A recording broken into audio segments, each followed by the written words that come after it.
Let me take you back to a night when the rain fell sideways and thunder rattled the window panes. The kind of night where the world outside feels wild and unpredictable, and every flash of lightning throws strange shadows across your walls. The wind howled so fiercely it seemed to want to tear the roof right off the house. It was the sort of storm that made even the bravest souls want to stay inside, huddled close to the warmth and safety of home.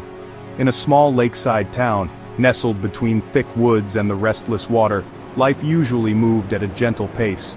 It was the kind of place where everyone knew each other's names, where neighbors waved from their porches and children played by the water's edge until the sun dipped below the trees. Secrets didn't last long here.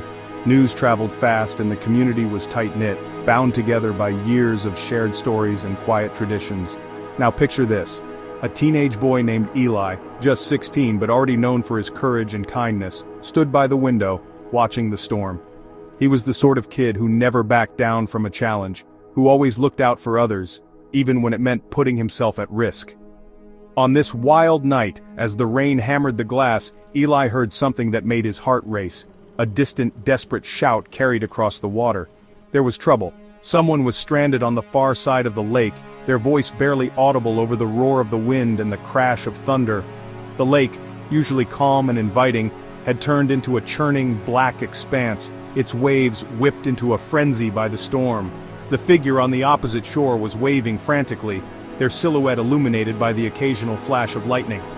The adults gathered by the water's edge, their faces pale with worry. They clutched umbrellas and lanterns, calling out to each other, but none dared to brave the storm. The wind was too fierce, the water too wild. They hesitated, torn between fear and the urge to help, but the danger seemed too great. No one wanted to risk their life in such a furious tempest. But Eli? He didn't hesitate. He grabbed his old wooden paddle, pulled his battered canoe from the reeds, and dragged it down to the water's edge. Without a word, he pushed off into the churning lake, the rain lashing his face, the wind threatening to tip him over with every stroke. The darkness swallowed him almost instantly, and soon, all the townsfolk could see was the faint outline of his canoe, bobbing bravely into the heart of the storm. Hours passed. The wind howled, bending trees and sending waves crashing against the shore. The search party grew desperate, their flashlights flickering as they scanned the water, calling Eli's name into the night. The storm raged on, relentless, and hope began to fade as the hours dragged by. Some prayed, others wept, but all waited, hearts heavy with worry. When the storm finally broke, the first light of dawn revealed a haunting sight. A single canoe drifted slowly back to shore, rocking gently on the now calm water. It was Eli's canoe, empty, except not quite.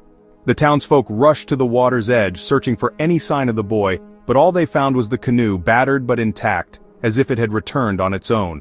On the seat, carved deep into the wood, were 4 words: "Help others without fear."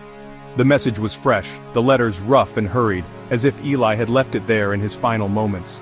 It was a message that spoke louder than any words he could have shouted across the water. A message of courage, of selflessness, of hope in the face of danger. That message spread through the town like wildfire. People gathered in the square whispering the words to each other, passing them from house to house. It became the talk of the town, a story that everyone wanted to share, a mystery that drew people together in awe and admiration. Search parties combed the shoreline for days, hoping for a miracle. They called Eli's name, scanned the woods, and peered into every cove and inlet. But they never found him, not a single trace. It was as if the storm had swallowed him whole, leaving only his message behind. Today, Eli's canoe sits in the town square, displayed on a sturdy pedestal as a quiet memorial. People come from all around to see it, to run their fingers over the carved words and to remember the boy who risked everything for someone else. The canoe is more than just a relic. It's a symbol of bravery, a reminder of what it means to help others even when you're afraid.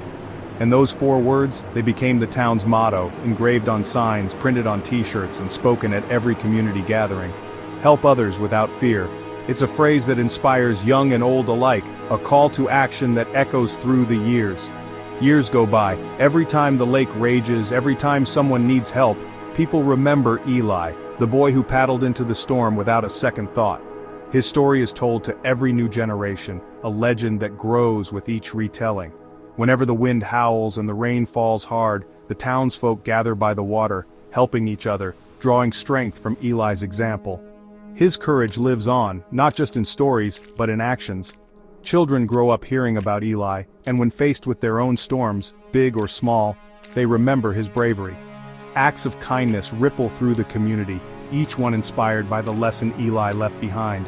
See, sometimes courage doesn't leave a hero, sometimes it leaves a lesson. Eli's story reminds us that true bravery isn't about being fearless.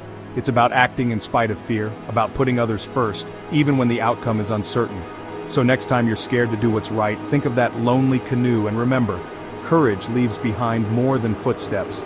It leaves lessons that echo long after the storm has passed. Eli's legacy is proof that one act of bravery can change a whole community, and maybe, just maybe, inspire the world. Thanks for diving into this mystery with me. If you love stories that make you think and maybe feel a little, hit that subscribe button, and I'll see you in the next unsolved tale.